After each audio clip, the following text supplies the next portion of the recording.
Okay, hello guys, welcome to our YouTube channel, Madness. And I am Anne.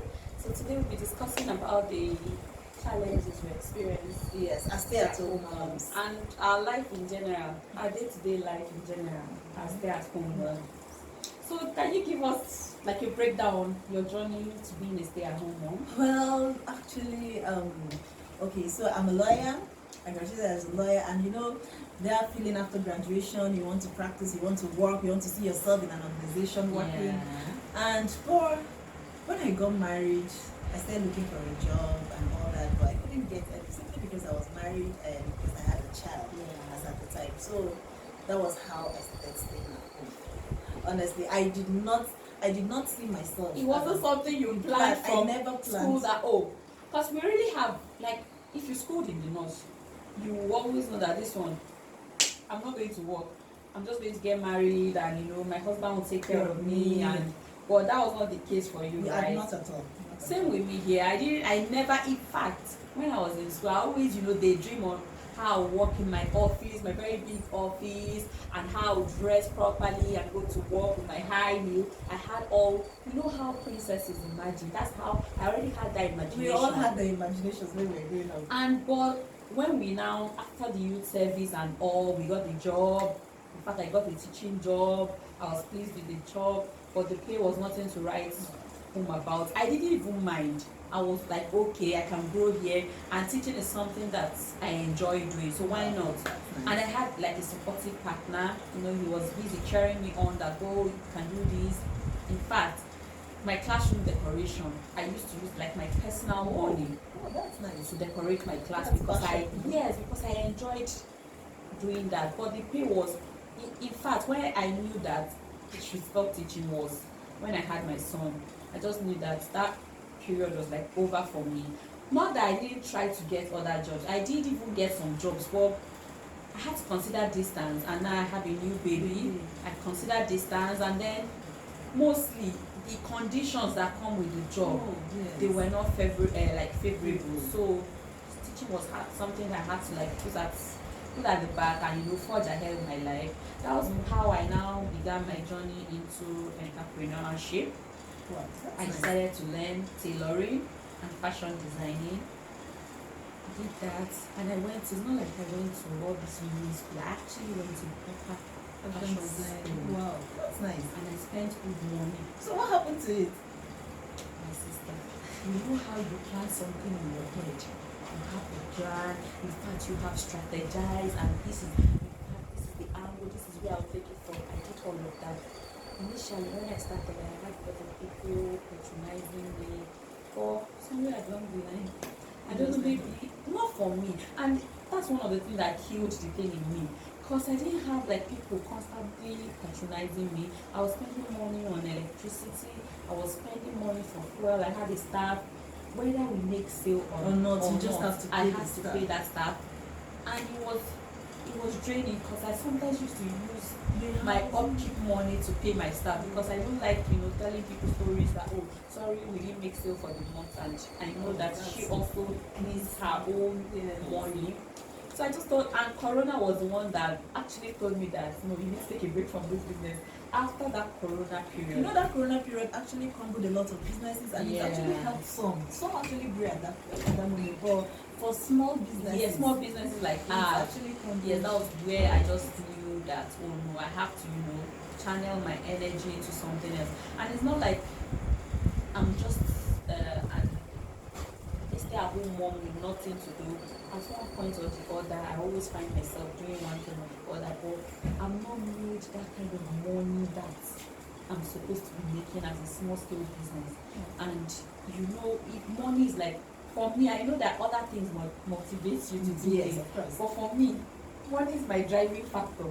I need to make money, because I'm married to an Igbo man. He always tells money, but it's not like he's money conscious, but money runs the home. So you actually need money to move your home. So what's the case for you? Well, the case for me is I am not also just a stay-at-home mom. Yeah. I went into baking after I had my second child, so I was like, I can't just keep staying at home and waiting on the man to give me money. Yes. I needed to do something for myself, and then to also bring in my little support. So I went into baking and I started baking. I also have an Instagram page on that, but the baking is not really moving. I still bake till date, Yeah. but it's not really moving. You're not able to scale Through like that. Even though I still bake, but it's not something that comes. You know, there's this joy when you know that you have orders to deliver.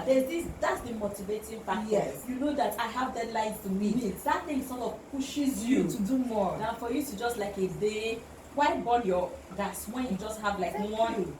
Do you get? And the cost of flour is not smiling in the market. Yes, you know, the present rate of inflation and everything. So yeah. So aside that, how do you manage accountability in the house? For me, I just feel that if my husband would trust me with his money, that means he trusts my sense of judgment and he trusts my sense of, leading the home in terms of feeding, clothing, and the rest. So I feel that if he has been able to hand me over some money, he feels that I'm able to deliver. So I don't really, report back to him on how I spend the money. But some people say accountability is when you're able to give feedback as to how you're able to spend the money. My husband lives in our house now. He sees that I spend the money. He knows that the money he gives me, I put it right back in the house. So that way is also an accountability. He sees for himself. He goes around and he sees all that, how I spend the money. It's not like he doesn't see me buy new stuff, but he doesn't see me buy new stuff like all the time. Yeah. So that's how I'm able to, let me see, I don't directly account to him, but indirectly he sees what I'm doing in the house with the money. Oh, that's nice. And it breeds trust even in the family. Because when the man sees that, okay, this money I'm giving this woman, she's putting it into use in the house. Yes. And then in that aspect, he will also be feel to do more. Like it helps him to even do more. Yes, that's true. Yes, that's true. And so how do we now marry budgeting and saving? Budgeting is very important in the house and also saving. Yeah. And you know that it is good to save and it's also good to budget. Without budgeting, I don't think you'll be able to save much. Yeah. Because by the time the money comes in, you kind of like, before the money comes in, for me, personally, I sit down, I make budgets of how I want things to be spent in the house. Like, okay, from groceries to other things that you need in the house, I make budgets. And then from the budget, we see the total income from the budget. Then after buying those things, the little money that is remaining, or the money that is remaining, you save some for unforeseen circumstances. Yes. Talking about saving, as women, we love to look good. Yes. And it's not actually a sin to look good. Yes. It's even advisable that a woman tries to come out presenting. So how do you now, bring out cash for your own stay, and at the same and not disturbing your husband, and at the same time run the home smoothly? Okay, this is what I do. Okay. Let me say based on what I do. Whenever money is being given to me for the month, I look at it, because after making the budget, I buy some things that will even run over to the next month. Okay. So those things that I bought that will run over to the next month, and when they give me money for the same things for the next month, that way I use it for my personal. Yeah, that way you have been able to save for yourself. Yes. Yeah, that works. I like that. It makes you, account, when you are able to account for the month, what they call the overflow or the leftover, that becomes for you. Yes, that works. And I think at this point we actually need to, applaud our husbands. Yes, they are actually, because they are doing a great job. I've seen cases, I've heard cases of men who don't actually support their wives, and they know that their wives staying at home is not their own making. They have tried their best to get jobs, but the jobs are not forthcoming. They have tried to be industrious, but they are not seeing results at all. It's not like we're not making money, but the kind of money we're expected to make is not enough. It's not yet coming. Do you get? But they are seeing, I think our husbands are seeing our efforts. They know that we don't just like to sit down and fold our arms. We like to help where we can. And they also, I'm sure they also applaud us in a way or two. But we're here to say thank you. We see what you're doing. We love you and we appreciate you, And for people out there, I just feel that as a family, husband and wives should come together and discuss ways to move their family forward. And I've seen a case where women actually want to work. Their husbands are the ones who stop say, them from working. don't work, take care of. It works because I met a woman, and you know, she told me that in the past, like, husbands go to work and women take care of the children, and the reason is for balance, so that you are taking care of home front, the man is going to get the money. But that cannot be sustainable anymore with the type of situation we find ourselves in, and this inflation of a thing that is coming. Yes. So a lot of women, you know, those things happen because our parents then were should I say, we are content with the little they had. But we nowadays, we don't want to be. The situation around will not even make us to be content. Things are very expensive. School fees is expensive. Feeding. In fact, when you buy rice, don't you buy it for outrageous amount? The one that, you know, the ones that shock me most is beans.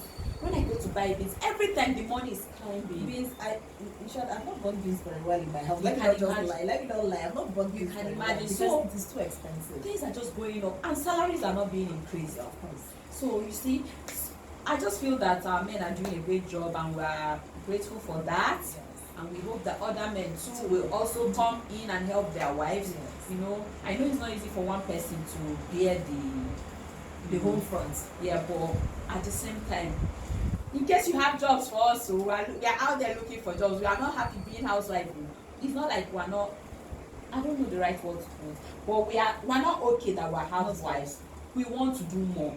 So she's a lawyer, and I'm a product designer right now. I decided to transition. So if you have jobs for us, we are open, you know, to jobs. But we want jobs that will afford us time to take care of our family. So I don't know if you have any closing statements. Well, thank you so much for watching our YouTube channel. I want you guys to subscribe, like our comments, share. Yes, so you guys should encourage us. You know, when you like our videos and you subscribe, you're asking us to do more. Yes. And we on our part will not relent. We'll keep on giving you good videos, as in videos that are relatable, videos that affect the things around us, situations that people are always shy to, you know, talk about. We are here to give you. We will give you the gist just the way you want to hear it. Thank you very much for watching. See you next time. Bye.